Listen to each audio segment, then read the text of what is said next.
Today we kick off our Rotten Eggs triple feature with Mick Garris's 1988 Easter Feaster Creature feature.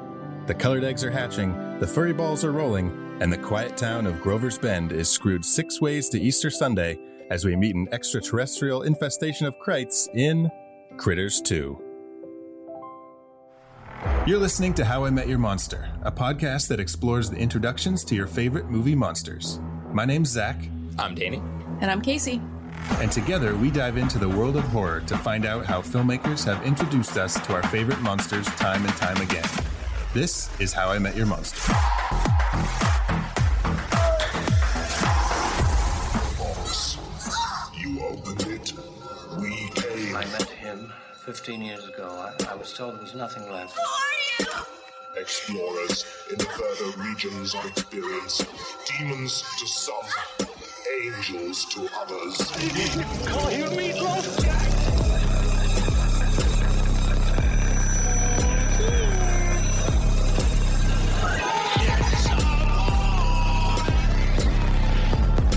Surprise, Sydney.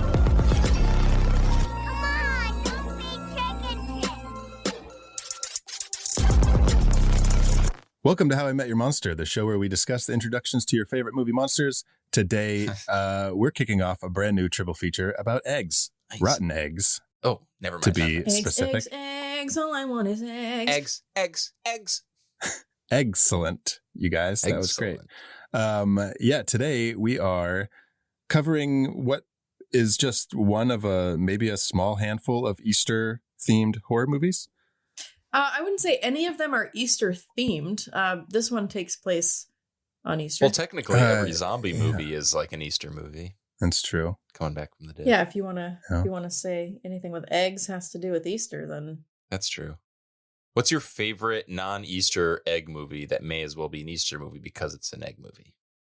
Aliens. It's a good one. I like the little woodpecker thing in Pee-wee's Big Adventure that cracks the egg in his little breakfast contraption at the beginning. Oh, see, that would count. So yours is Pee-wee. Yeah. So do you think, Okay. does this mean that every hard-boiled detective movie is an egg movie and is therefore an Easter movie? Danny. So all film noir movies are But does that all mean Easter movies? Does that mean that Mimic is also an Easter because movie? it has. This is a deep cut. Because of Dick Roach? Dick Roach. Oh, he's a hard-boiled detective. He's Yeah, a hard-boiled detective. So Mimic is therefore an Easter movie.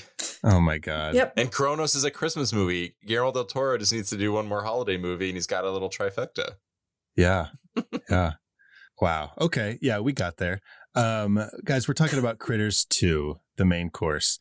And I did not remember, it's been a while since I've seen this. I didn't remember like how much Easter was in this movie. Yeah. Yeah. I knew the whole bunny thing at the church, but like it's just full on Easter. I didn't realize they're like I do painting remember the Krite eggs. Yes, I always wanted the eggs as a kid.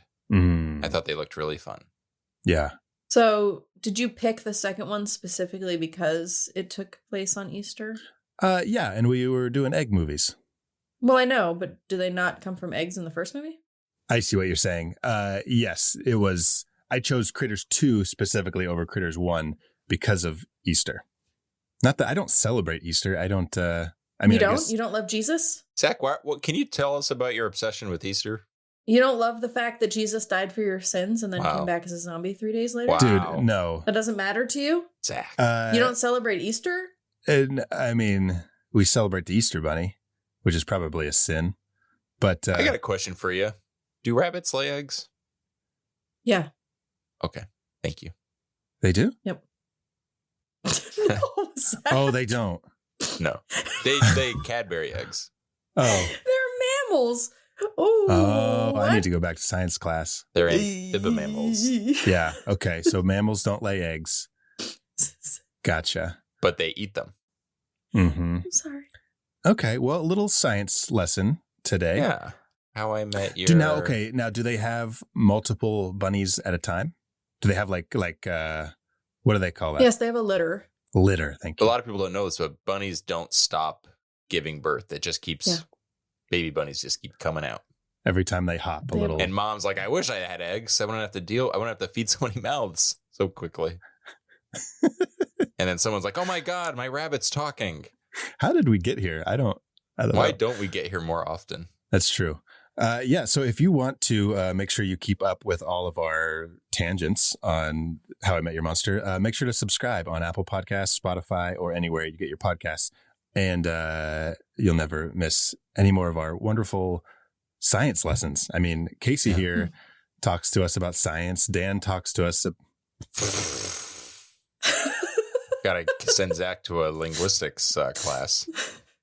Danny. I call you Dan all the time. I know. I think that's why I'm starting to do it. Yeah, I have a death list on right next to me. It's off screen. You can't see it right now. And it only has your guys' names. And I just put a check next to it every time I get called Dan. I asked you. You said it was fine. I said it was fine, but that doesn't mean you're not on my death list. You said it was fine if I did it. Okay. Yeah. Fair enough. See, just like this one. You don't want to miss this. We do this every episode. Yeah, I threaten them with their lives. So make sure to subscribe to the show wherever you get your podcasts. And if you guys are not subscribed to Fangoria, do What are it. you doing? You get a discount. Shop.fangoria.com, promo code How I Met Your Monster. You get 20% off Fangoria. And in the process, you will help support How I Met Your Monster. So check that out. If you're looking for a little Easter gift, I don't know, it might be too late. Imagine waking up. I don't even know when Easter is. Imagine being a kid and you get your Easter basket and there's just a fucking fat stack of Fangoria issues. Oh, fuck yeah. That would be cool. Yeah. That would be cool. That's an Easter bunny that loves you. Mm-hmm. And a Jesus. Does Jesus leave the Easter baskets? No, the Easter bunny leaves the eggs and the basket. Jesus leaves the map to the eggs. They work in cahoots. What if you woke up too early? It's one thing to see, like, wake up on Christmas Eve or Christmas morning and you see Santa, but imagine if you saw this guy in a robe and a beard and he's just like holding a map to eggs. You're like, what the? No, that's actually incorrect. He actually squeezes the eggs out. He births the eggs. So Okay. Wait, Jesus or the bunny? Jesus. Oh. He just squats. The Easter bunny brings the baskets, and then Jesus squats over the That's baskets. why he was in the tomb in the Bible, because he was incubating the eggs. That's right. You need 3 days. That's right. That scene in The Shining towards the end where he's going around and all the ghosts are like showing themselves, and you see like the one dude in like the bear mask like blowing the other dude. Yeah. That's Jesus and the Easter bunny when you wake up in the middle of the night and you see them. Oh, that's how they make the eggs. Yeah. That's how the eggs get made. Oh, okay. So Jesus blows the Easter bunny, and then the Easter bunny comes and sprays the eggs everywhere. No. Wait, No. how in that scenario is Jesus not the man, not in the costume? No, because the Easter bunny is a it's bunny. a real bunny, Danny. It's a real bunny. Oh, so he's a Jesus costume. No, Jesus is a real man. Uh-huh. The Easter bunny is a real, bunny. That is the a real man-sized Jesus bunny. man Blows gives fellatio bunny. to the real bunny. This episode is cursed. But the bunny comes in his mouth and he swallows it. Oh, And then he makes the eggs. And and then then he he's- bursts the eggs. got it. So it is so that makes sense. So, because it reminds me of Alien, xenomorphs also plant seeds orally. Yeah. And little did you know, Jesus, when he was born, he had all the eggs in his body that he was ever going to need his whole life. Yep. See, this makes sense. See, how come they don't lead with this in Bible studies? You just walk in, they're like, it's just a picture of like, you just see like eggs and like arrows pointing to a person. It's like the whole like birthing process. Like, the fuck is this? Like religion. Yeah. Well, it's all about life, you know. As soon as like That in makes sense. It's a real cycle. Sunday school, when you go in, all you do is you see a dead guy hanging on a piece of wood, That's true. and it's they just fucking focus on the death and not the wonderful story of life and Easter. Eggs. Guys, let's talk about critters. Yeah. But why? You just want to talk about this all day? Yeah. No, of course I Okay. want to talk I about mean, critters. you call the triple feature eggs, and you're not expecting us to just go on a bunch of eggs. Can't do it with everything, did he? It's not going to work No, there, Danny. sorry. You can't you do for it with letting me everything, try. buddy. Okay. If you're still listening, you are listening for a reason, because you wanted to talk about Critters 2. Written and directed by Mick Garris. It was Mick Garris's first feature film.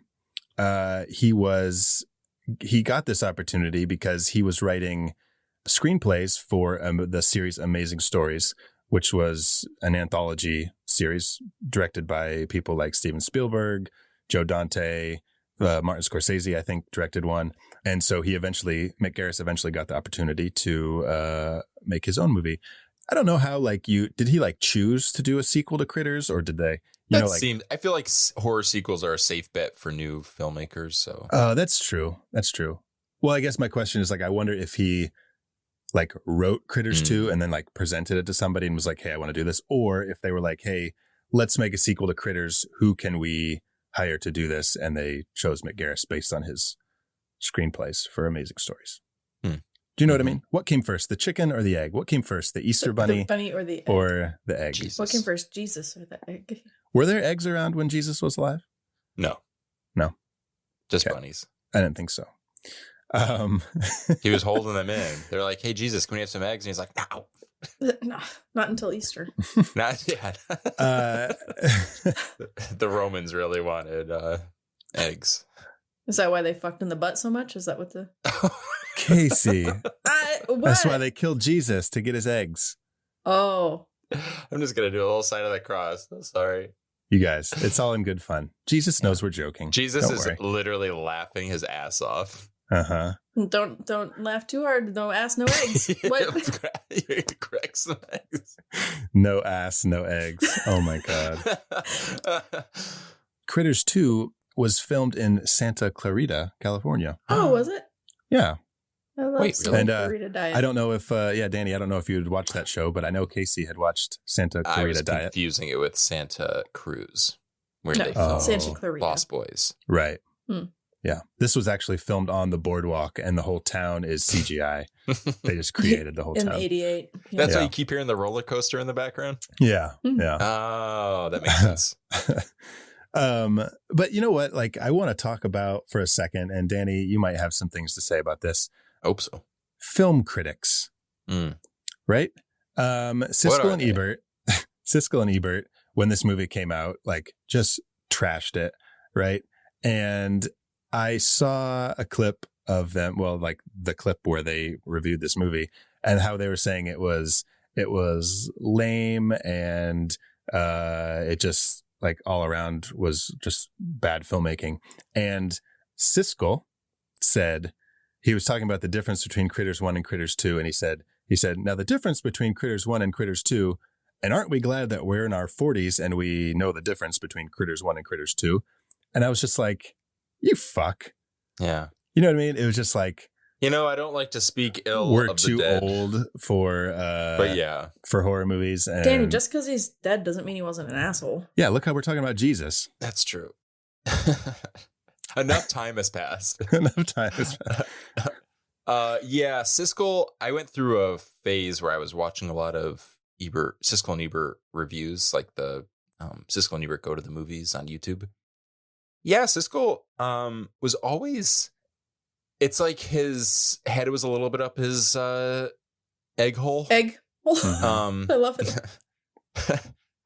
It got kind of annoying because they were very pick and choose. Sometimes they would like movies and they would find a reason to like it in the same way we might, like a lot of horror fans can justify bad effects or maybe acting that isn't Oscar friendly or, level or whatever.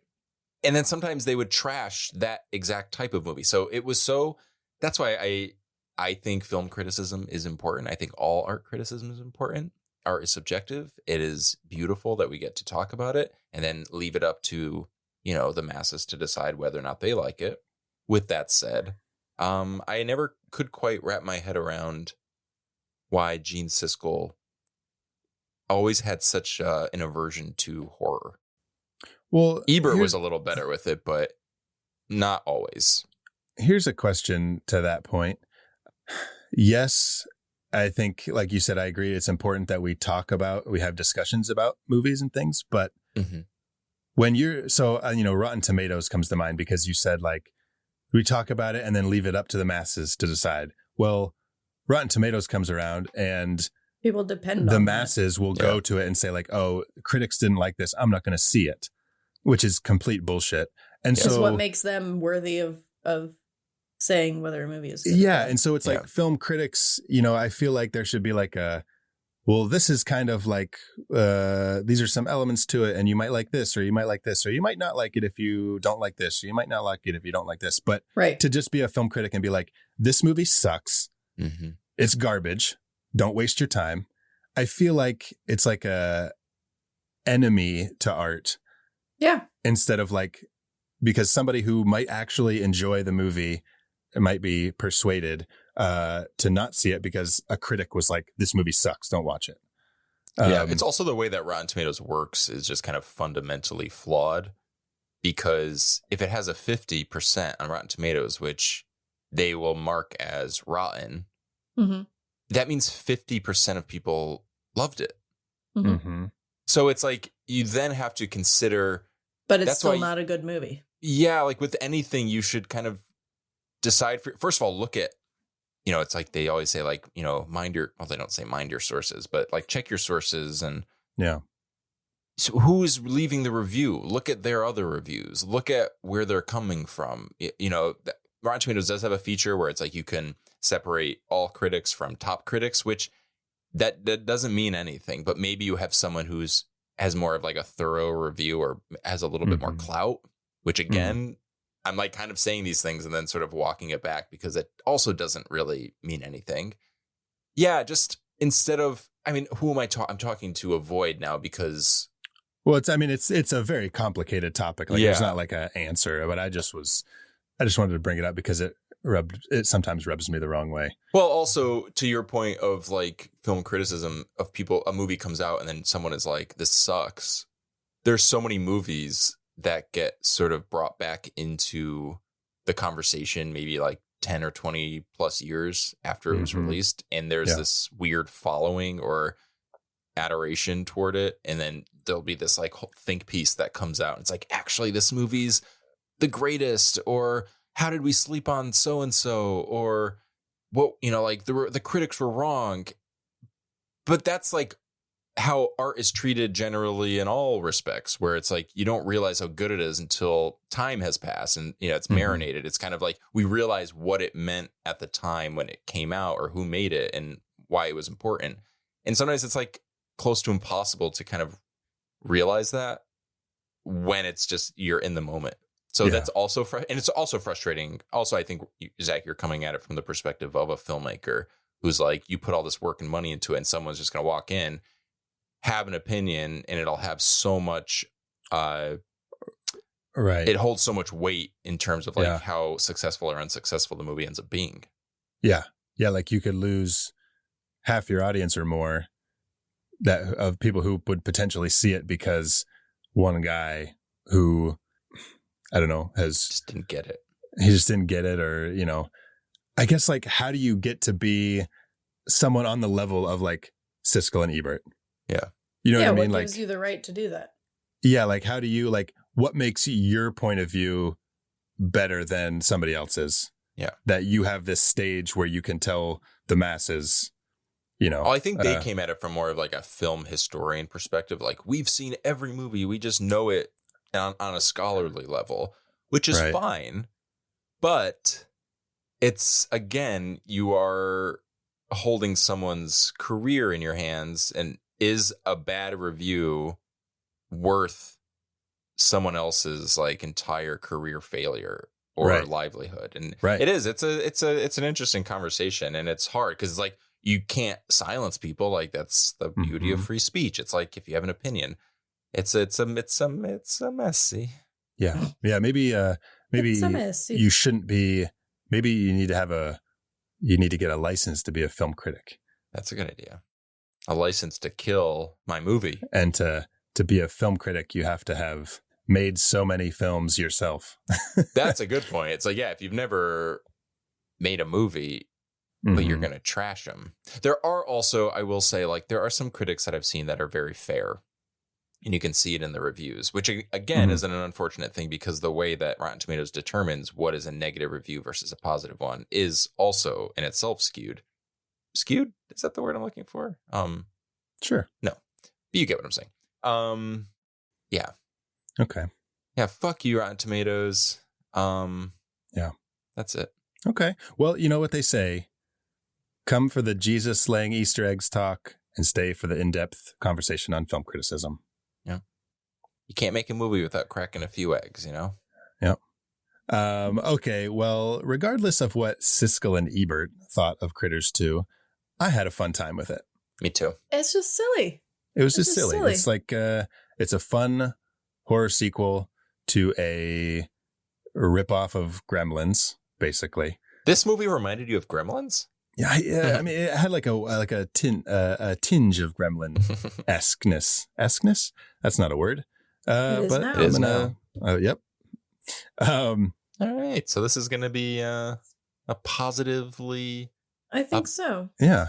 fantastic. And eggs. Excellent. Just stick with excellent. Excellent. I'm like trying to Don't try to church it up, Dan. Yeah. supercalifragilistic. Expialidocious. Expialidocious. Fuck, I put the egg in the wrong place. I'm like a bad Easter bunny. I lay the egg in the wrong place. That's what Jesus said. Put the egg in the wrong place. He's like scraggled eggs. Scraggled eggs. No, but like when I was a kid, I always watched Critters 3. That was like Okay. my go-to. Mine was 2. Okay. Mine was none. Yours was none. Mine was And Gremlins. I don't even like Critters 4, Critters in Space. I don't really remember it that well, but It's interesting, like Critters 4, Critters in Space, right? We like Mhm. criticize horror movies because the fourth one is always in Criticize. space for some reason. But critters are actually from space. criticize. Danny? Don't criticize this movie, Danny. So, That's a good but point. Yeah, critters in It space. actually takes place, like they're actually from space, so it actually makes sense. It should be Mhm. critters at home. Yeah. Yeah. Critters Go where they home. started. Critters Yeah. go home. Critters, is we're here where we're meant to be. It's like Yeah. Homeward Bound. The Incredible Journey. Critters Homeward Bound. Is the fourth Homeward Bound in space? No. The critters are going back home. They're finding their way back home. I know. I'm just Homeward Bound, the incredible journey. Nice. God, we're You're so on a- talented at this. You're on a egg roll today. Oh, the incredible journey. Incredible journey. Incredible. Oh, that's so much better. Mm-hmm. Incredible journey. Yes. Critter eggable. Oh my God. Okay. Yeah, well, you could listen to us talk about this for free, or you can pay for our Patreon and hear us talk more nonsense about other movies. that's right. Patreon.com/howimetyourmonster. Yeah, if you're enjoying this, just you wait. That's right. There's more eggs all in this right. basket. Are you guys ready to head to Grover's Bend and meet Bend up with her over. Bradley Brown and his Reputation? Oh, Yeah. ooh. Yeah, you like that? You didn't think I was going to go there, but Yeah, you like that? you like This that? is You is like, this a you like like those eggs, human Danny? drama? You like those eggs? Huh? This is a character study on the reputations of men who leave their town and return. Mm-hmm. I wouldn't call him a man. He's like 12. The yeah, where's he coming back from? Like fucking the field They trip? sent him off because he's a liar. He's coming back from Kansas City to meet to spend Easter with his grandma, his Nana. Oh. Because his family moved to Kansas City after the first film after the ordeal. with the Krites. Yeah. You notice like when he's on the bus at the beginning and the bus driver's like, yeah, this whole town, like some kid and his family made up this story about space creatures. And then he like hides the fact His that name. he's that kid. Yeah. Yeah, let's go to Grover's Bend. Okay. Next stop, Grover's Bend. That's how trucks or trucks. Bus drivers. That's how buses usually work, right? Yeah. Yeah. Ding, ding. Grover's Bend, y'all over here. Watch the step. Mind your manners. Why'd you turn into a 20s reporter? Mind, eh? Oh, yeah. He did that because fucking Bradley calls Megan Jimmy Olsen with breasts. With breasts, Oh yeah. my God. What a weird line. Brad. This movie in general was really weird. I have to say, I loved the opening credits. There weren't any. There were though. There was but the New in Line logo. There was the New Line logo. Yeah. Oh, and a good one with the OG sounds and everything. Mhm. Oh, I love it. Yeah. So this was a New Line movie, both Critters 1 and 2. I don't know about 3, but I would assume 3. was a New Line feature produced by Robert Shaye, who produced the Nightmare on Elm Street films, and even has a Freddy cameo later in the movie. Yeah, and this movie's literally an ad for. He's like, if we can't make any money off of this, at least someone will see it and want to go see a Nightmare movie. Right. And even his sister, Lin Shaye, who was in Nightmare on Elm Street, plays a role in this movie. She's also in this little movie called Detroit Rock City. Yeah. Listeners, if you have not been caught up on our quest to get Danny to watch Detroit Rock City. It's been 80 years. It's been 80 years. No, it's actually been 2 years because that's how long it takes the Krite eggs to hatch. So let's go to Grover's Bend, hatch these eggs, and celebrate some Easter. Fucking do it.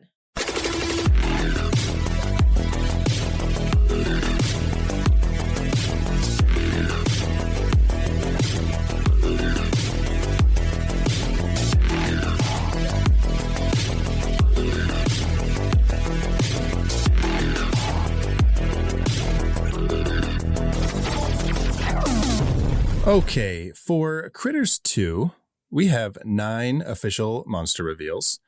And if you are new to this show, I will say that a monster reveal is anytime the monster is revealed to us as an audience or to characters in the movie. That counts as an official monster reveal. So this was actually my pick for our Rotten Eggs triple feature. So I will go ahead and read the synopsis via IMDb. Eggs of the small but voracious alien creatures called Krites are left behind on Earth and after hatching, set their appetites on the small farm town of Grover's Bend. Okay. I'm into it. Oh. What? Who is Terrence Mann? He plays Ugg. Ugg. Okay. I feel like that name is so... Maybe I'm thinking of like Michael Mann and You're Terrence. thinking of Terrence... Oh my God. Now I'm losing it. Terrence... Well, there's Terrence Malick. Terrence Malick. I think I'm thinking of like a mix of Michael Mann and Terrence Malick. No, I'm thinking of Terrence... I know who you're thinking of. He's got like white hair. Yeah. Terrence Stamp? Terrence Schlepp. Terrence Stamp. That's who I'm thinking of. I said Stamp. Schlepp as a joke, and it was so close to Stamp. I'm impressed. So yeah, was Ugg in Critters 3? I watched it enough. I should know. As Charlie. As Charlie. No, Charlie's in Critters 3. But is he? Because Ugg takes his form. Dude, speaking of Pee-wee, Terrence Mann, who plays Ugg, was in Big Top Pee-wee as Snowball the Clown. Oh. Yes, his name is Snowball. What if it was just Ugg, but he like changed his face to be Snowball the Clown? Whoa. Dude, is it time for the How I Met Your Monster conspiracy theory of the week? Oh my God. Crit it. You're telling me that NASA is going to kill the President of the United States with an earthquake. Not exactly the kind of thing a Secret Service agent can like just throw himself on top of. The whole Vietnam War was fought over a bet. Howard Hughes lost to Aristotle Onassis. The third issue this year, conspiracy theory. Ugg is Snowball the Clown in Big Top Pee-wee, and the circus blew into town to stop the Krites. Guys, we haven't even done a reveal yet. I'm revealing a conspiracy theory right now. What will most certainly be a fact. Yeah, and oh shit. No, I see where you're going. Shit. Yeah, so Snowball. Oh, yeah, because Pee-wee feeds the town his little cocktail weenies, and they all turn into little kids, right? I don't remember and so, this. What? Or maybe I've never seen this movie. Big Top Pee-wee was the first movie I ever saw in the movie theater when I was a kid. He feeds them his weenie. No, his cocktail weenies, right? Because Pee-wee has a hot dog tree, and the hot dog tree, he waters it with this chemical, and he makes a mistake, and instead of growing the hot dogs, they shrink into little cocktail weenies. And that's then, what happens to me when I drink too much. Is this real? This is so real. And then you're making this up. The old people in his town don't want the circus there. And so he says, oh, I know. I'll feed them the cocktail weenies. They'll shrink into small kids, and then they'll want the circus to stay in town. What is this? Hold on.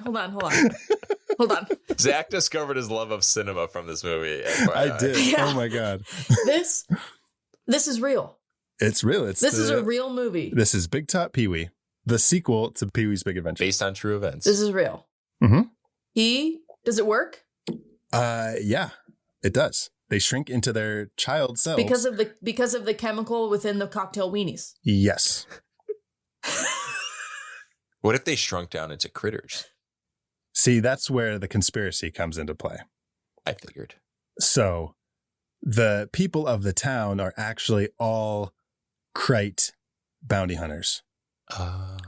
And they eat the cocktail weenies, and they're all just like they're trying to do Pee-wee a solid. So they're like, all right, everybody change. And they all change into their little selves. While they gyrate. And then while the circus is happening, I don't know what the Krites are doing, but they're doing something.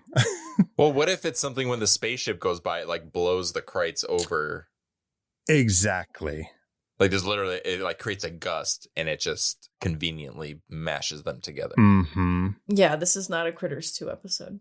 You know, Casey, you always gotta pop my fucking cocktail weenie. You always gotta pop my conspiracy theory balloon with your miniature cocktail weenie. Excuse me, he is anything but miniature. Do you think you could pop a balloon with a hot dog?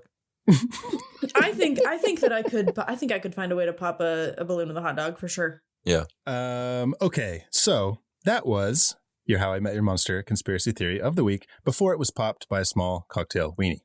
It was not small. Oh, don't say that. Okay, it is though. Stop calling Casey's weenie small. What are you, some sort of size queen? I'm just telling you. I have a regular sized wiener. They were full-size hot dogs on a hot dog tree, and they changed into small cocktail weenies. That's just a fact. This is my favorite argument I've ever heard in my life. No, you don't understand. They were regular-sized hot dogs. When the chemicals were added to the hot dog tree, they then became miniature weenies. Yeah, I don't know how don't we understand? hard that is to wrap your mind around, Casey. Because I'm talking about my weenie. I understand. Oh my God. Why are you so frustrated? We're having fun. Guys, this isn't fun.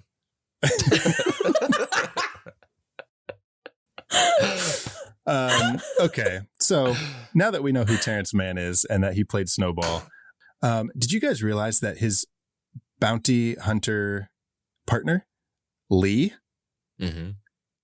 his name is Ugg. The other guy's name is Lee. Ugly. That's not nice. So, okay, we've got 9 official reveals. Let's get into them. Number 1. Actually, the first reveal isn't even an official reveal. It's an honorable mention. A giant alien creature that is not a Krite attacks Charlie. It's clearly the Thing, right? Does it not look like it's very the Thing? much like the Thing. Okay. Which is funny because Mick Garris, this was, we mentioned this was his first feature. He had made a series of making of videos before he got this job. And one of them was the making of the Thing. So I wonder if he kind of had like this, let's do a little homage to, Yeah. The Critters were actually created by the Kyoto brothers who did most another recently, space movie. Killer Clowns from Outer Space. And most recently they just released the game Killer Clowns from Outer Space. Which I heard is very fun. Yeah, I get annoyed with those games where you have to work with strangers if you don't have friends. I'm same. Yeah, big same. Like I just want to play it myself. I don't want to. I'm such a dork. I like to go on YouTube and watch videos of people playing it with friends. I'm like, it's like I have friends. Oh, Danny.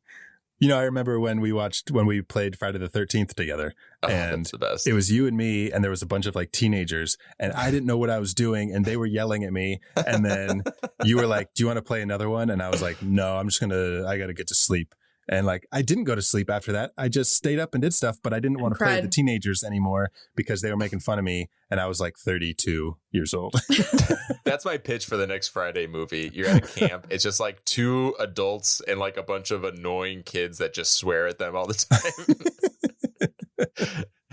The kids are mean. God damn. They're so mean. My God. Well, I think it's just because they have so much time to dedicate to playing video games that they've mastered everything. Yeah. So when you come in, and not when by I mean you, I mean like us, like grown men who have other responsibilities. Yeah, I think I was at that, the first time I played, I was Jason and like everybody escaped and I didn't kill anybody. You're like, why am I swimming? But okay. Jason can't swim. But he's can we do another Friday movie? Because I just want to talk. I won't do it right now because it's too much of a tangent. He is in the water a lot. Yeah. Yeah. And like it's his weakness in Freddy versus Jason, but it's his strength in most movies. But it is what killed. It's so insane. All right, back to space. You know who's also in space was Jason, and you know who's also in Jason was an egg. Yeah. And you know who's also an egg was a critter. Yeah. And you know where critters are in space. That's right. Back to that. But not now. They're in Grover's Bend. Because our 2 honorable mentions that we start with are the giant alien that lands on the bounty hunter, which is revealed to be Charlie, who was in the first film, who left Earth and went with the bounty hunters to bounty hunt. And in our second honorable mention, we see that alien that he has captured in a group of other aliens of all different species, I guess. And then this little like big-headed alien on a screen says, "Hey guys." She has a name. It's I'm sorry. Santi? Zanti. With a Z. Okay, my bad. Zanti says, "Hey bounty hunters, there's Krites back on Earth and you need to go eradicate them." And Charlie's like, "Oh man, I'm scared to go back because it's been a while. And I only had one little kid buddy and nobody else liked me because I was a drunk." That's weird. That's very weird. Yeah.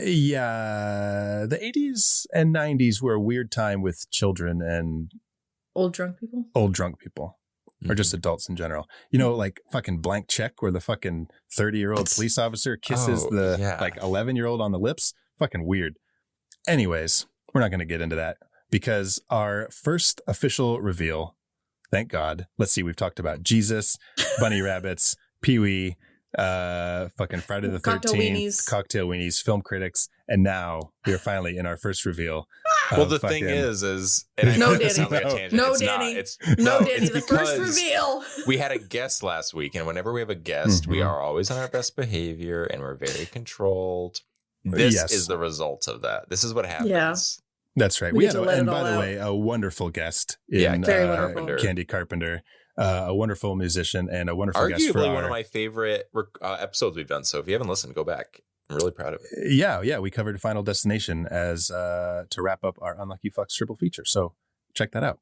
But okay, Casey, you will be so pleased to know that our first official reveal is Wesley and Quigley looking at the eggs in the barn.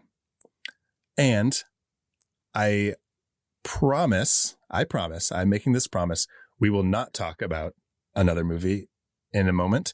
But do you realize, it's going to be so fucking hard not to talk about this movie. I have nothing to say about it, so don't even worry. Where do you recognize Leslie from? Leslie. Where do you... Gave it away. Where do you recognize Wesley from? Me? Heavyweights? Is that what you're talking about? Yeah, he's Lars in Heavyweights. That's why I have no thoughts on this movie. But we're not talking about Heavyweights. We've never even seen that movie. What are you talking about? Yeah, I've never seen I will say one quick thing though. Hey, I promise I won't talk about it. That's what I said. Heavyweights features The Blob, and The Blob is on our Patreon right now, and we did a commentary episode for it for the month of March, so go check it out. And with that, That's right. The book is closed. Nothing on else Heavyweights. on Heavyweights. We don't. The Heavyweights are so heavy we cannot lift them, and therefore we must move forward. This episode is tangents and promos for old material that we've done. We could talk about what we're trying to do now so that we can promote it in a future episode, but we're kicking ourselves in the egg holes. Yeah. Egg holes. Yeah. Yep. Okay, so Wesley and Quigley find the eggs in the barn, and they're like green and weird shaped, and they don't look like regular eggs, but they don't question it. They're just like, okay, here. And he like trades it for fucking beer and Playboys, which I love that all the cans of beer just say beer. That's so funny. But after some back and forth with the eggs, because then like Bradley's Nana comes and buys the eggs for Easter at a very expensive amount. I'm so confused. Why are you confused? What about this movie, Casey, is confusing? Why do these people think that these are eggs? Yeah. Well, that's what I'm saying. Like, it's just like weird and nobody like bats an eye. They're just like, no one. I found these weird eggs. Okay. Well, yeah. And then what? You're going to buy them for Easter? Yeah. There's obviously something wrong with them. There should have been a setup with like, I mean, they don't look like Fabergé Those eggs. clearly weren't birthed out of Jesus's butt. Yeah.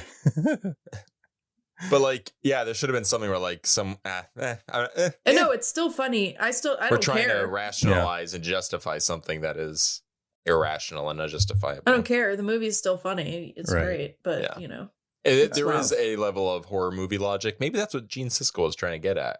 Maybe that's what threw him. He just couldn't get around why they were so okay with the eggs. But yeah. One fun thing was when Wesley is going into Quigley's barn at the beginning, and like there's the dog, and the dog jumps at him, and he's like, Quigley's like, oh, it's just a dog, and Wesley says, oh, so is Cujo, which is a fun like Stephen King nod from Mick Garris, who would go on to direct a bunch of Stephen King adaptations. He did The Stand, Sleepwalkers, The Shining, Ratty the Bullet, Desperation, and Bag of Bones. Oh. Mm-hmm. So I thought that was fun. And I'm sorry if I'm stepping on your toes here or on your tail, but Cujo starred a star from Critters 1 who did not return in this movie, Dee Wallace. Yeah. Oh, we love Dee. Yeah. We do love Dee. Yeah, if you're like if you're full like wanting like a full on like horror, Critters 1 is definitely like the way to go. But if you're having a good time with just some fun, Critters 2 is a blast. Zach, would you say I've been noticing a trend, and I could be wrong. Could just be a coincidence. Would you say that one of your favorite eras for horror films is the late 80s, early 90s? Or is it just a coincidence? Okay. No, I think because that's like that's like when I was like, you came of age. Those are the movies. Then I was, when this came out, I was only 2, but you came of age at 2. Wow. But the video store, when I would go to the video, like that was like the section I would always go to. And so these were, early 90s, I guess. And then back from there. But yeah, that is that is my favorite time for horror. Yes. Yeah. And speaking of Critters 1, the sheriff in this, the ex-sheriff, Harv, was actually played by M. Emmett Walsh in the first movie.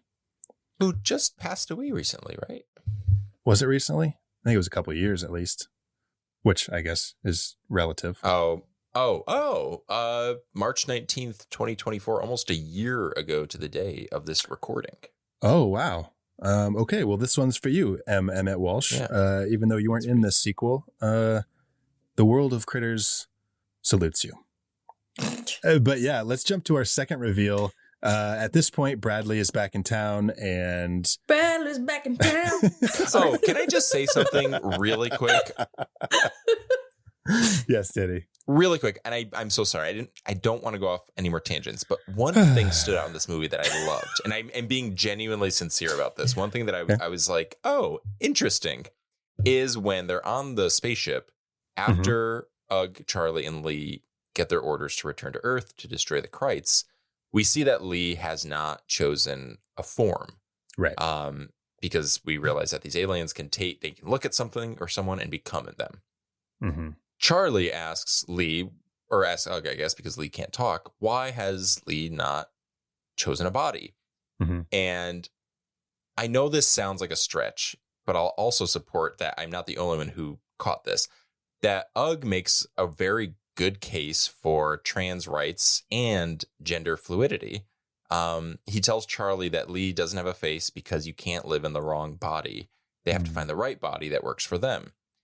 And obviously, we're not experts on this topic, but it is something worth pointing out, something we support.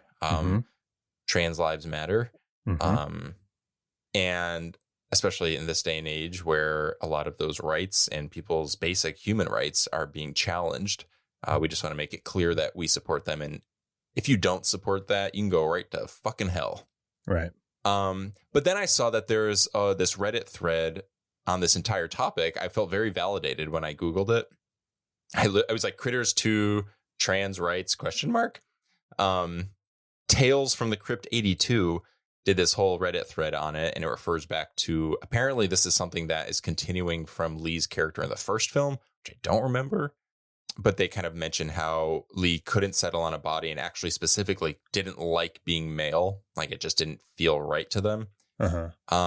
There is also, if you're interested in this, if this is like, if you watched Critters 2 and had the same takeaway that I did, there's also a Medium article from this writer, Riley Black. We'll attach links in the show notes if you want to read up on these, but just really interesting. Just wanted to flag that before we dive into our next reveal. Yeah, no, that's a good point. Yeah, I don't remember Lee from the first movie. But yeah, when he said that, it was kind of like, I didn't think about that. I didn't make like the trans connection, but I was like, oh, that's sweet. Like, you know, yeah, you don't want to live in the wrong body. And even if the movie, like Mick Garris, maybe even if he wasn't like specifically trying to make a point that was highlighting that directly, I feel like there is something there about choice and identity and, you know, I'm kind of generalizing, but a lot of people that I know of or know in like the horror realm, like horror filmmaking realm, tend to be very sensitive, sweet people. So it's because, oh God, we can go into a whole topic about how like horror is political and all that. But if ever there was a type of person to put that sort of subtext or context in a movie, it's usually horror filmmakers that make a point to do so. Right. Yeah. No, that's a good point. Very insightful and true. Thank you. Let's see. Oh, okay. Reveal number 2. Good old Quigley. Quigley Gets eaten by the Krites. Yeah. Eaten by the Krites. Eaten by the Krites. Yeah, because they were sitting next to a space heater in a barn, in a dry ass barn. Oh, I thought you meant, my brain was thinking of like space travel. I was like, heater? Space heater. I was like, I think they just had a heater. I was like, oh, a space heater. Yeah, like a little furnace, like a little thing. But yeah, they hatch and yeah, like he fucking bites off Quigley's toes. His little cocktail weenies? No, that's the sheriff. The sheriff gets that here pretty soon. But well, I meant toes look like little cocktail weenies. It wasn't. The sheriff was, he got the hot dog off the hot dog tree when it was full size, and then full size. I see. We hope. I mean, I don't know what issues that guy's got, but you know. Yeah, but like, you know, they don't spend a whole lot of time like sneaking around with the Krites in this, because like you've already seen them in one, so it's kind of just like they hatch and here they are. We've seen them, we know what the gist is, and there we go. Even like in a little bit when they shoot the little quills out of their backs, like nobody questions it, because it's just like, oh, this is get it. How they the do rules it. Have been established, right? Exactly. Before we go into our next reveal, and maybe you were going to mention this, but I did want to say there was another honorable mention with Cindy's Krite egg when it hatches. Oh, yeah. Because Nana has given all the kids, quote unquote, Easter eggs. But Mr. Morgan, her dad, Mr. Morgan, walks in and squishes the egg, thinking that he squished the bunny rabbit. And like, what kind of, speaking of, what's her name? Cindy. What kind of monster sleeps on the bed without a blanket? Oh, this whole scene is coming back in a potential area. Yeah. Okay. I will tell you, my daughter does that. She always kicks the blankets off and she just sleeps without a blanket. And I'm like, you're a psycho. I can be hot as, I can be like a heat wave, and I'm like, I just need a blanket on me. Yeah, a sheet. Yeah, even something. Yeah, a sheet or something. But okay, speaking of the sheriff's full-size hot dog, we are jumping into our third reveal, where the sheriff is in a bunny costume. And what I thought was funny was that he does not want to be in this suit, right? But when he puts it on, he's in the yard. Nobody is around him, but he starts acting like a bunny. He starts he's hopping. having a good time. And I'm like, he's dude. a little freak. He's got some secrets. He does, yeah. Well, I literally, because I haven't seen this movie since I was much younger, so I didn't remember every detail. I literally was typing in the real monster category because I thought he was going to start peeing because it set it up where he was like taking it off and looked like he was unzipping. And I was like, y'all aren't going to whip that mini weenie out. Yeah. He's full size. Full size. Oh, full size hot dog. Yeah. That was a full size. Oh, full size Frank. Yeah. But then it didn't. I was like, okay, and I backspaced. I was like, you got off this time, Sheriff. Yeah, because the Krites didn't get off though. Bite it off before it. I mean, maybe that's his kink. Yeah. Just to get my dick beaten off by He's just fucking monster. coming in that suit, dude. What do they call those? Furries. Yeah, he's in a suit. He's messing around with a little fur ball. Yeah, he's a furry. I've never Googled like the mechanics of a furry costume, but there must be a space around the groin area where there's like is there an opening where you can kind of like some of them, they're not all just about having sex. Oh, okay. But I don't know. Honestly, I think furries are cool as shit. Those costumes are awesome. I agree. Okay. I met some furries at a convention before. Dude, they're so well made. Those costumes are so is that well like made. is like the furry culture, I guess? Is that like a stereotype that they're all about sex? Yes. Yeah. Oh, okay. Yes. All right. Well, my apologies. Yeah. On this podcast we don't kink shame, but we also do not stereotype. So I apologize. Right. They fuck just like anybody else, So they're at a convention and they're like, Fuck hey, like bunny rabbits. this is a really hot fox over here. Hot fox, fucking like rabbits. It's all I see. I see the appeal. Okay. Yeah.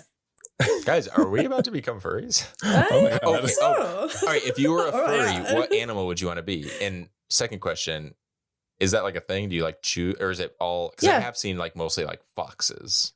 Yeah, it's an alter ego, so you'd pick what you want to be. What would I'd you be? A cat. What would be you'd be a cat? Fuck yeah. Good. What would you be, Zach? Does it now? Is it they're called furries, but does it have to be an animal with fur, or is it just like animals and furry like takes on just like the general name? I'm not sure. Or does it have to be like fluffy? I don't know. Well, maybe fluffies are like a whole. Oh, that's a whole other thing. Furries that keep you hard are fluffies. Oh, because when you fluff a fluffer, because like, what if you wanted to be like a shark? Would you be like a slicky? Technically, they're called fursonas. Fursonas. Oh, like a persona. That's fun. A fur. That's an excellent Zach, my choice. guess is it has to be furry, but okay. Maybe there are some subcategories in the fursona culture. Then I would be a raccoon eats too much garbage. So you're telling me you're but not you got the cool like black eyes. Yeah, you got like the dark, moody eyes. Oh, a lemur. I would be a lemur. Oh, that's fun. Okay. Yeah. Okay, very cute. Danny? Some pigs have fur, right? Like a warthog or something. Are you telling me like a fuzzy. you want to be a fucking pig? Isn't that a whole kink thing? Yeah. I changed my mind. Golden retriever. I want to be a golden retriever. Oh, that's cute. Yeah. What would I be? I don't know. Yeah, I was thinking a dog, but maybe a lion. Oh, I'd like a nice mane. Oh, no. Okay. Tiger. I want stripes. Tiger. Oh, my God. Yeah. Bengal or white? Oh, Bengal. Okay. Yeah. I always forget that white tigers are a thing. White tigers I was obsessed with white tigers when I was a kid. Really? Oh, no. Yeah. I want to be a panda. Oh. And I would just like roll around and like eat bamboo. They're like, wow, his kink is definitely not sexual. So you're not a bear, though. It's proving I'm not a bear. Yeah. Mm-hmm. What's like first of all, I don't know where I fit into the gay community. I'm neither tink.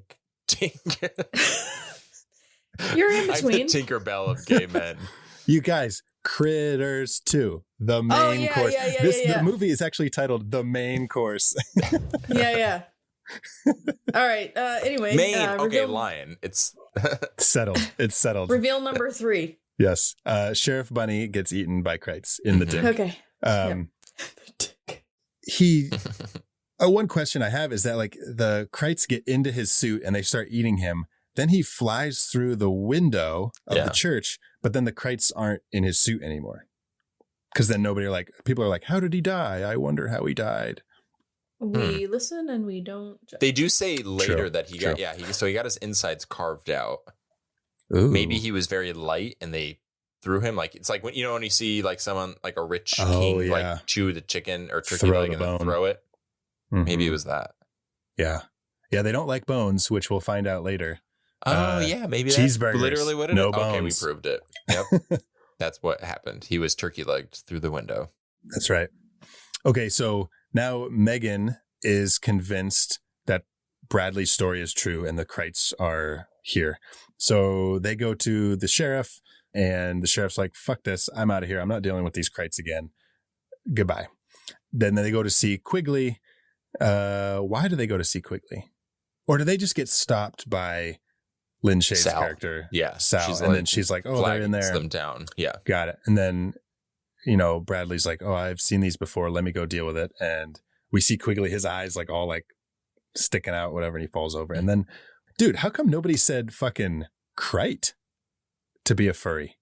Nobody wants to be a Krite. I'd be a Krite. I don't. I'd be the bald Krite. The one who gets his hair chopped off. I love that. He like screams. Wait, what if we're all Krites? We're all Krite furries, then we have an orgy. And we're the We Krite turn ball. into the critter ball. Oh my God. Yeah, there has to be furry conventions that are specifically for Krites. God, I hope so. It'd be a wasted opportunity if there isn't. Yeah. But all the Krites attack Megan, Sal, and Bradley, and they are in the truck. And we see some of their personality coming through and their defense mechanisms. Yeah. You mentioned earlier the porcupine kind of attack. Mm-hmm. One of the Krites, they can chew through tires, but then get filled up with the That's air. So funny. One thing that I believe it was Mick Garris had said about the Kyoto brothers is that they're like the Three Stooges of special effects. And I was like, oh, that makes so much sense because, things like the inflating and just fun. Yeah, this movie kind of goes against that kind of like standard or rule or whatever you want to call it, where it's like if you're doing a horror comedy, the horror needs to remain horrific and the comedy can kind of be its own thing. And that's how you find the balance. Whereas this movie uses that Three Stooges kind of effect to kind of heighten the horror. Right. So it ends up kind of more so becoming full comedy with some, it's like a horror movie that is ultimately a comedy. Sure. Yeah. But, we also see in this scene, maybe we saw it earlier, how the critters get around. They can turn into little, like, they can roll quite quickly. Yeah. So we kind of paint a broad picture of what these creatures can do. Right. Yeah, they're kind of like tumbleweeds. Yes. Yeah, they're the tumbleweed of space monsters. They're like if Sonic the Hedgehog and a tumbleweed, they're like if Sonic the Hedgehog got stuck inside a tumbleweed, he would roll like that. But I'm changing my furry. I would be a hedgehog. Okay, so and then right after this, our fifth reveal. This is where Nana meets the Krite in the fridge in her daycare center, which Bradley and Nana have met the Krites before in part 1, but since this is clearly an episode on part 2 and nothing else, we are just sticking with this. So this is, for the episode's sake, this is the first time she's meeting this Krite. And this is also where the bounty hunters come back in, because at the end of the first one, they give Bradley, this little communicator so that they can call him if something happens. And one thing that we did skip over, because it's not officially a reveal, because it doesn't happen with a monster, but the bounty hunters and Charlie land on Earth. Lee finds the Playboy magazine. Charlie finds it and Lee sees it, and he becomes who's the woman? I forget what her name is. I didn't even realize it was a real she's a real Playboy model. Yeah. While you search for that, I think this may have been the first pair of movie boobs that I ever saw growing up. Roxanne Kernohan. She looks like a Roxanne or Roxy. Yeah, she does. These were your first pair of boobs you saw? I think so. Dang, that's a... I just assumed. So, like, is that a pivotal moment even for a gay man? Oh, yeah. Well, I was surprised to discover that that's how boobs are made. That they just sort of like inflate. Oh, yeah. They just grow when you see a magazine. Yeah. Yeah. So Danny like never looked. That's why I was like, I can't look at. That's why you're gay. Yeah. I was like, I can't look at Playboys because then I'll get boobs and I don't want boobs. I was like, oh, what's this Playgirl? Okay, what's this all about? Yes. And then your dick grew so big. Yeah. Exactly. I was like, wow, it does work.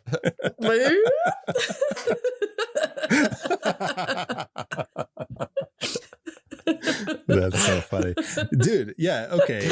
So that makes so much sense. And we've talked about, Mick Garris maybe putting this into the screenplay about like trans rights and that and this. And, as a young person who maybe sees this says, oh, I can't look at this because I'll turn into a woman, I'll get these boobs. But if I look at this, I get a giant penis.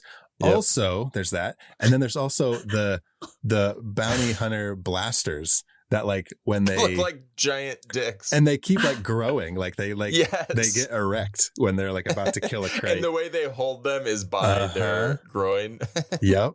Dude, it's all coming together. This is like a masterpiece of sex education. Yeah. Critters 2 was my first introduction to the queer community. Yep. God bless it. Wow. We figured it out. Yeah, we sure did. But what is so fun about this is the staple that like Lee sees the picture and it's like a centerfold and there's like a staple there from the magazine. And there's a giant staple on their chest, which is a fun little touch. Okay, yeah, Nana met the Krite in the fridge. The bounty hunters show up, and this is where Bradley and Charlie are reunited as like a little reunion, which is fun. Mr. Morgan is our 6th official reveal. Megan's dad, he runs the newspaper, and there is a Krite like coming through the vents, I guess, and he blocks him in. And when they rescue him, as they're leaving, he gets darted with a quill in the neck. Yeah. Which, and that'll do it. Way to fucking be dramatic. Jesus Christ. Dude. He was like, It grazed him and he toppled over and he couldn't walk anymore. Leave me. It did not graze him. It stuck him in the neck. Either fucking way. You can't walk? Yeah. Well, I guess, again, like we said, the rules are established. That was in the first one that we find out. That's why they didn't put much stock into it because like we're supposed to already know. I'm on Casey's side. What do we find out? We mentioned Homeward Bound, The Incredible Journey earlier. Chance the dog gets a fucking porcupine, like a whole, what would you call it? Well, yeah, but a stream of porcupine needles. But what, is it poisonous? Does it render you a walkless? Mm-hmm. Yeah, they've those got like stuff in them. Porcupine needles. Yeah, they're walkless porcupine needles. It's kind of like the blow darts that the Kakamora in Moana shoot. I was not where I was going, but they paralyze you. Oh, I thought you were talking about the scene from Ace Ventura, Indiana Jones and the Kingdom of the Crystal Skull, or Ace Ventura when Nature Calls. There's so many blow darts. Guys, cinema is filled with blow darts. Have you ever seen a blow dart ever in your life? Porcupine quills and blow darts. Don't forget Jungle to Jungle. Oh my God. Who has the kid who plays Jam, who is in Detroit Rock City. From Detroit Rock City. I love how I've seen this movie like through your guys' telling of it. It'll never live up to the hype. Danny. This is why I can't do it. Yeah, there's no respect for the name. Well, hey, you know what? We'll start respecting you when you watch the movie. That's right. How about that? Until then, not an ounce Until then, of respect. you're Dan. You're Dan to me. You're Dan to me. Where were we?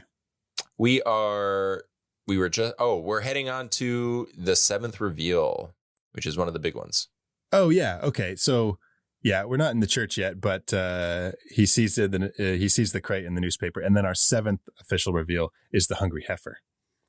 My favorite part of the movie. Yeah, it's probably the most I mean, other than the critter ball, it's probably the most memorable part of this movie. It's so silly. Because they're just like, Funny. they're like full on gremlins at this point.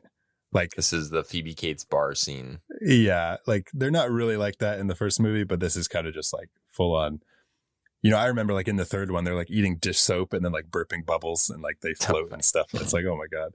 But here they're like full on eating the salad bar and all the burger toppings and squirting ketchup. And it's wild. Yeah, like the the Krite rather falls onto the stove. So he uses the spatula to like flip. It's like, okay, all right. What I did love was when the bounty hunters start shooting everybody and the one Krite, which I think gets his hair buzzed off, falls into the fryer. Yeah. And then he comes out and he's all just like melted or like burned skin and like no hair. Yeah. I was like, oh, that's pretty cool. That's fun.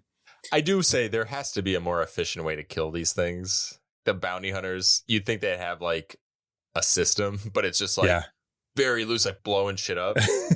Yeah. Or that maybe they're like a good shot. Oh, yeah. Instead of just spraying bullets everywhere. Right. Yeah. They got all the machinery, but not all the, I don't know. Yeah. Because when we'll see, like, you know, when even in just a little bit, when Lee goes down the alleyway and walks into a trap and then it's just like, oh, I'm fucking dead. Not even a trap. She walks down a creepy dark alley. Like all creepy dark alleys are traps. Like it's just, is a trap if you know if it's a trap, you know? We do get our first boing sound when and the birds chirping when the Krite slides across the floor and hits his head. And he literally get like birds over his head. I was like, guys, we are on the verge of crossing a line. Let's tone it back a little bit. Our seventh reveal at the Hungry Heifer also bleeds into our eighth official reveal. It was when like the critters, or the Krites rather, are now all over Grover's Bend and the town is just experiencing them all. And to that point, Danny, we get like the bowling ball sound effect. Like when it knocks over a bunch of townsfolk and it's like the crack of a strike. Oh my God. So stupid. And so now all the townsfolk are like gathered up in the church. It's getting to be nighttime and they are trying to figure out what to do. The Krites are like gathering to eat cows, dead cows. And this is where that guy goes out to investigate a strange sound. It's like, dude, what do you think it is? It's definitely the alien. Yeah. And he gets eaten. But then what's her name? I always forget her name. Cindy. She goes out on her tricycle. Why? I don't know. It's the only way to escape a Krite. And they all chase her, but Bradley comes to the rescue and just like brushes them away. I guess he has a baseball bat, but the sheriff is really what saves the day because Harv comes back and now he's Cavalry's got like here. The cavalry's here. He's got like two 6-shooters. He's like, which he shoots a lot better than the bounty hunters. Maybe he should go to space. Yeah. With them. Yeah, what's Charlie doing helping? He's doing more harm to the... Oh, poor Charlie. Yeah. But yeah, so the sheriff is back. They devise this plan to like go blow up the burger factory. We're like, oh, because they're going to like lure all the critters there, then blow it up. And like, where did the town get all these explosives? I know. They just had boxes that said explosives. And it's funny. I mean, when you're a little farming they got it at town, the same store where they got the beer. Exactly. The beer and explosive store. Maybe the first draft of this movie was a 4th of July movie. And they're like, well, how do eggs tie into 4th of July? And they're like, Easter. Yep. They're not firecrackers anymore. They're dynamite. Yeah. Yeah. They lure all the Krites into the factory with the help of Ugg. Who after learning of Lee's death kind of just reverts back to his original form. And then he morphs into the leader of the Krite. Brad's like, is that a bigger Krite? And they're like, no, it's a smaller Ugg. And he turns into Ugg. Yeah, it's a smaller Ugg. He's just like little. Like he forms back, but he can't. He like ruined it. And like, so he's just that big. Which there's a big Krite in the first movie. There's like a big much bigger than that, like a full-on big The boss. Like the boss, yeah. We find out that it was Ugg and he lured him there, and then they blow it up. But for some reason, the critters don't blow up. There's just no explanation. I'm so glad they did, because this is our 9th and final official reveal for Critters 2. The giant Krite ball or critter ball or whatever you want to call it. But I'm so glad this happened, because we get that awesome effect where it's rolling through the field toward the group of people, and it runs over one town person. Love it. And when it when it comes off the other side, he's just bones. He's just bloody bones, because they just like sucked it right off, all the flesh and meat off of him. That was so cool. They're like little piranhas. That's what it reminds me of. I was like, what is this reminding me of? Land piranhas. Yeah, land piranhas. Space piranhas. Oh, yeah. Space piranhas. You could call them Krites. Piranhas. Oh. You could call them Krites. Oh, that's a good idea. That is, if you put space and piranhas together, you get Krite. You get Krite, exactly. And Krite is Latin, which I learned in my Latin class, for egg. Yeah. I want to believe Zach you so bad. Where he's like, yeah, I can't believe you there, Danny. But Charlie, who has been kind of useless this whole movie, mad respect, Charlie, but come on. He pulls a quaid. It's the quaid maneuver, as they call it. What's a quaid? Where you take a alien spaceship and you fly it, or I guess he's not in an alien spaceship, but you take a ship and fly it into a bunch of aliens to end the movie and save the day, like Independence Day. Randy Quaid. Oh, Randy Quaid. I was thinking Dennis. And I was so confused. Oh. What Quaid do you think of? Not Randy. Well, Dennis Quaid was in. Was Dennis? No, Dennis Quaid's not in Inner Space, is he? Dennis Quaid is in Inner Space, yes. But he's not Inner, is he? He is. Oh, no, he is Inner, because it's. Yeah. What's his name on the outside? Is it Martin Short? No, not Martin Short. Martin Short. Why am I doubting myself with Inner Space? Danny knows everything about this movie, but refuses to believe himself. But I can't accept it. So Mick Garris is good friends with Joe Dante. Joe Dante directed Inner Space, which was produced by Steven Spielberg, where Dennis Quaid gets really small in a spaceship and gets injected into the inside of Martin Short. What? Is it the same chemical from fuck? Big Top Pee-wee? Yeah, what the fuck is happening today? Oh my God, that's so funny. So the chemical that was in there got like mixed in. So that's the How I Met Your Monster conspiracy theory of the week. Has nothing to do with Critters 2. It has to do with Pee-wee and Inner Space. But Danny, I think what you're thinking is Dennis Quaid was in an alien space movie called Enemy Mine. Oh. With Louis Gossett Jr., who played an alien. I used to watch that all the time as a kid. Never seen it. Highly recommend. Enemy Mine. Add it to the list of things we are talking about besides Critters 2. Or Critters 2, yeah. You know why we're not talking about Critters 2? Because it's fucking over. We're done. We did it. Yeah. Charlie flew his spaceship into the critter ball, blows them all up. We think Charlie's dead, but he used his eject button, I guess, which all spaceships I thought are. you were going to say his ejaculate. What? He ejaculated himself out of there. Well, you know. I actually have a serious question for you guys. Have you jerked off an egg?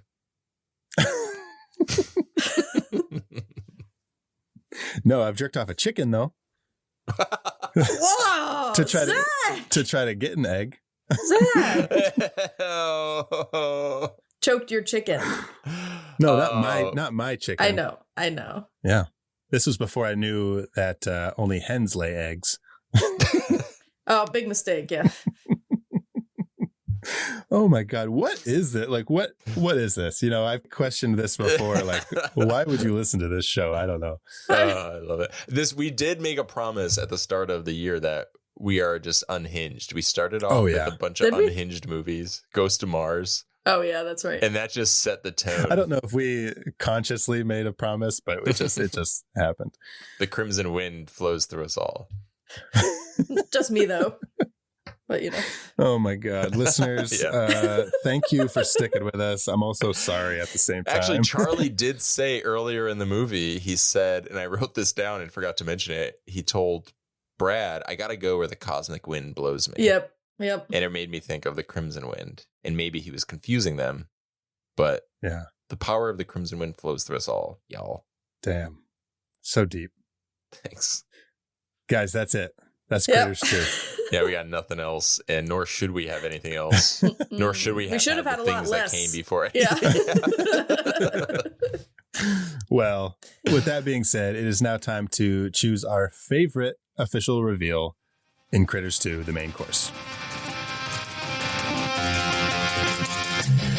What's going on here? I don't see anything anywhere. That's how they get you. They're under the goddamn ground.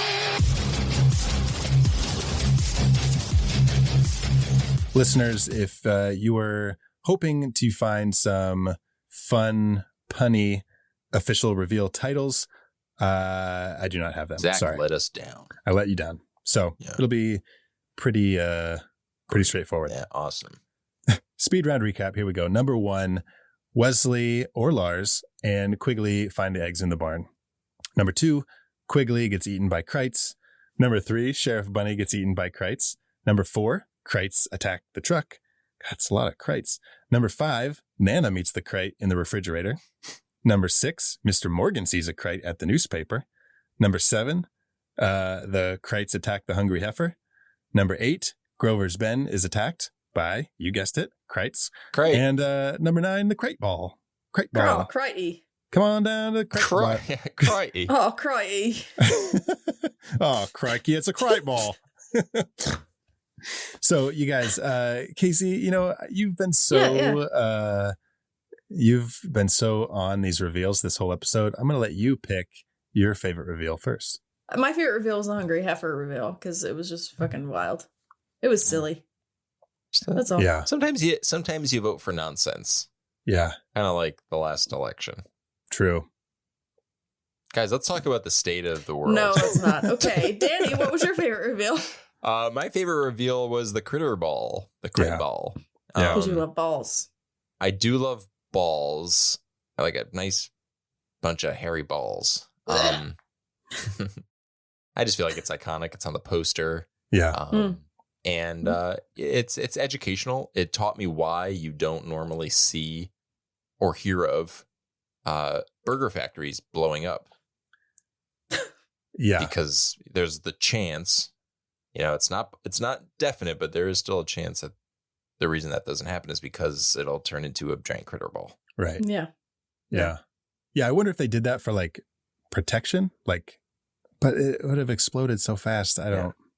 But and this apparently was added, kind of, not like last minute, but in terms of like the script being done and going into production, it was like more of a last minute idea, and it ended up becoming a kind of a defining image for the sequel. Right. Yeah. It's like one of the big things. Yeah. And you know, you mentioned the poster. I kind of am sad that they didn't continue the same poster theme, I guess, throughout all the movies, because it's like 1 and 2 have the same poster style, and then 3 is, you know, obviously different, but they like. I thought you were going to say the third one should have 2 balls on the cover. No, I think 3 is like them ripping through, you know, like ripping through the poster. I think kind of like. Do you think anyone ever fell for that? like you walk by and you're like, ah. But I do love the design of the first 2 Critters movies posters. Me too. Danny, I'm with you. My favorite reveal is the critter ball, the Krite ball, whatever you want to call it. For, you know, exactly the same reasons that you said. It's just iconic. You say exactly? Exactly the same reasons. Exactly. Yeah. And plus that great gag where they run over the guy and they just fucking eat all the meat and balls, skin off. Gag. Balls. Yep. They gag on the guy's bones. Yep. So speaking of gagging on bones, it is time for a segment that we like to call The Real Monster. Run, run, run as fast as you can. You can't catch me. I'm the gingerbread man. You're a monster. I'm not the monster here. You are. You and the rest of that fairy tale trash poisoning my perfect world. Now tell me, where are the others? Eat me. I have 2. I have Megan for parking so close to that car in the beginning. And she got out of the car. Great. Like she climbs out the window, But chances are in Grover's Bend, the car next to her belongs to an elderly person. Yeah. Oh, And so, that's just like rude. statistics or just the odds. It seemed like a pretty old town that they would have not the same ease of getting in and out of a window to get into their car. And so fuck you, Megan. Fuck you. And number 2, I have... Maybe that's why they call it Grover's Bend, because you have to bend your way through cars because Megan keeps parking like a shithead. Speaking of Megan, like when Bradley is in the truck with her and she's like being really cryptic about who she is. And then she says, ponytail, braces, zits. And he was like, Megan Morgan, is that you? Yeah, like As she's if the every high only schooler- girl that had a ponytail and zits and some braces. Like, what the That's fuck? hilarious. He's like, wait, let me think. I'm now filtering through every single girl I knew in high school because that's who you described. But my next real monster is like daycare kids, right? So critters in and of themselves. Mm-hmm. yeah, exactly. So one kid's eating paste. The other kid is like stabbing a doll relentlessly with a red like pen or something. And, from a real life experience, there was a kid in my daughter's daycare class who was just licking the walls, just straight up licking the walls. The snozberries taste like snozberries. And I was like, oh, okay. And like, I just like walked out like, what the fuck? And because of that, in turn, my daughter at home licked a wall. And I said, no, we don't lick walls. So that's what I got. Daycare kids and Megan for being just an inconsiderate prick. Biatch. Yep. Yeah. Casey? So I also have 2. So first, it's funny that we had mentioned Kogo. It is funny that we had mentioned Kojak. Kojak, yeah. It's funny that we mentioned Cujo earlier in this episode because during the Cujo episode, my real monster was the saying, don't let the bed bugs bite. And they say that in this movie as well. Oh, yeah. And it, again, is one of my real monsters, is the saying, don't let the bed bugs bite, because it is disgusting. Well, even this girl says she's going to bite them back. Well, yeah. I was like, ew. Sorry, honey, you can't. Yeah. So, Bite a bed yeah, bug. that was one. My second one was that these people keep driving with their windows down. And they already know that the Krites can like roll and jump into their windows, but they still just keep driving with their windows down. Yeah, that's true. So, come on. This whole town is a bunch of full of a bunch of knuckleheads. Yeah, I don't think they're very smart. But that's all. That's all I got. Okay. All right. There's got to be a movie called Bed Bugs, right? About like creepy, oversized bugs that kill people. Gross. In their sleep? Fun.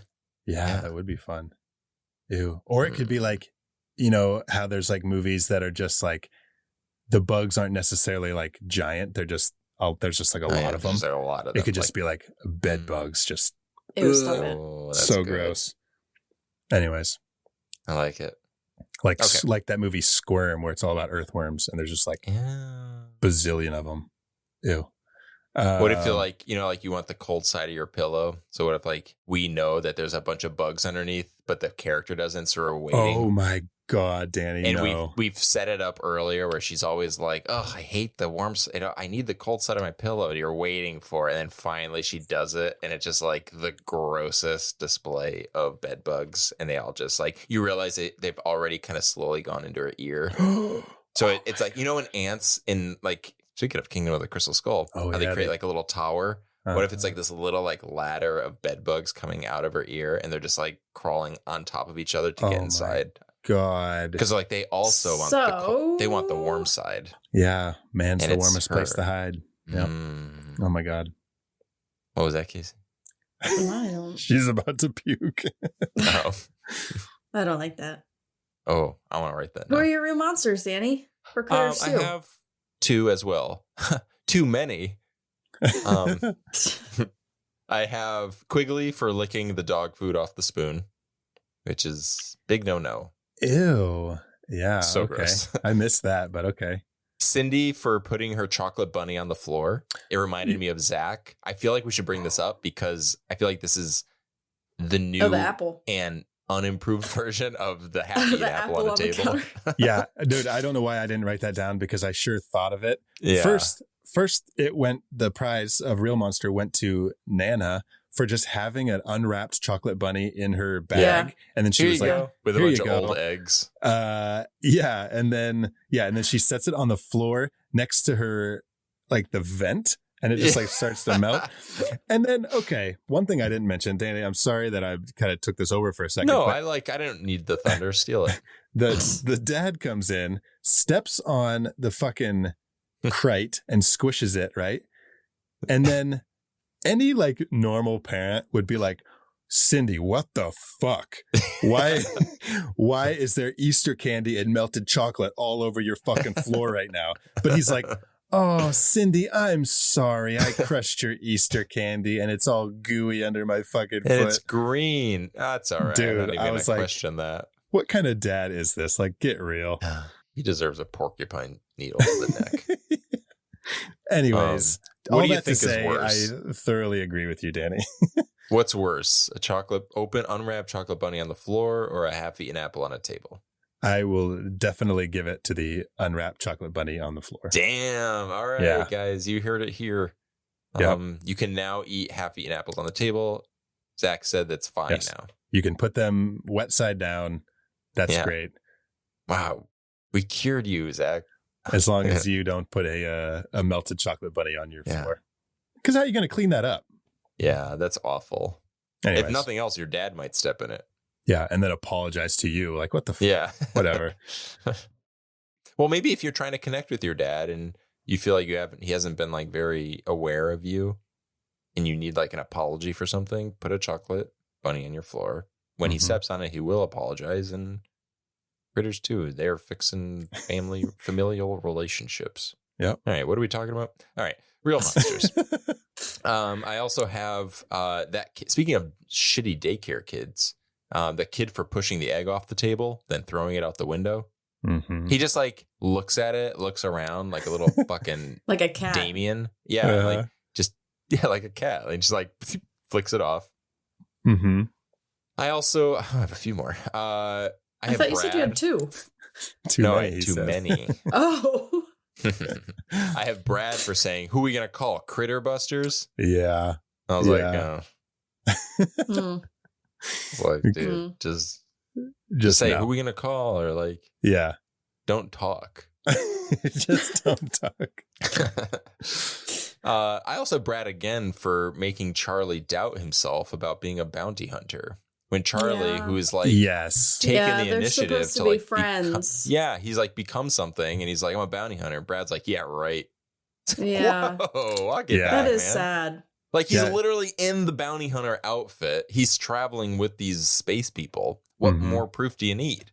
Well, That's to bring it all back, fucking kids and teenagers are so fucking mean. Yeah. They are. To the old guys like us. Yeah. I bet Brad plays Friday the 13th online, the game. Probably. He probably does, yeah. He's probably bullied a lot of 35-years. And like an older guy is like playing, he's like, I'm pretty good at this game. And he's like, yeah, right. Like, yeah, right. Why? Why are we doing this? Why is mean? Why are we doing that? And then my last one is just like the general use of ground meat in this movie between the dog food that I mentioned earlier, the meat factory. Not a ground meat fan. It's just like, no. I don't like it. I don't like it. No. When they were fucking planting all the explosives in that thing, like just sticking their hands in ground meat. They were just like doing like weird shit, like hollowing out the thing of ground meat to like stick it. Which you don't need to do. It's like the fact that your hand, you've proven to us that your hand can easily go through it to move it, means the stick of dynamite can also just go through it. Well, they probably, it was probably so that we would be grossed out. Yeah, that's true. I'm just going to put it out there. That's a fair point. Because it worked. Casey, you're such a Critters 2 apologist. Yeah. I'm looking out for them for sure. Well, they appreciate it. Mm-hmm. Okay. They appreciate it. Oh, bringing it back. Got to throw in some more. We're almost done with the episode. I got to throw in as many more egg puns as we can. Yeah. We also have 2 more episodes about eggs. So this is going to take over so much of our lives. Oh my God. Okay. Well, now it is time for our final segment, would you survive a Krite attack in Critters 2? And here we go. Absolutely. Would you? Yeah. These people in this town are fucking stupid. Yeah.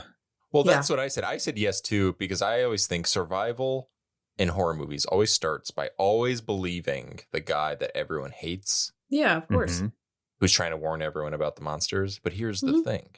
This is how you survive.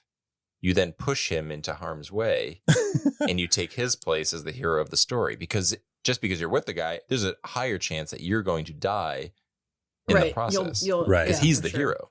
Yeah. So find him, kill him, take his place. And you're fine. So, yeah, I would do that and live. Perfect. Yeah, I think I would probably survive the Krites as long as they didn't get me with the quills. The quills are what I would be worried about.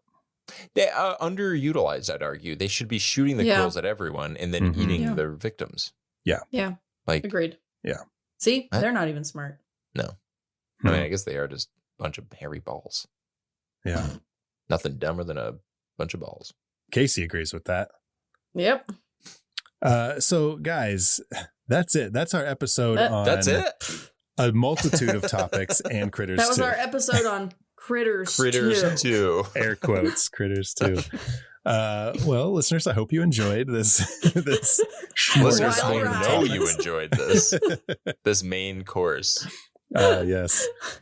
That was another thing that fucking Siskel and Ebert said in their little review thing. They were like, this one's called the main tastier, and he's like, oh, so I guess part 1's the appetizer. Well, the appetizer's even tastier than the main course. It filled me up with all of its cum.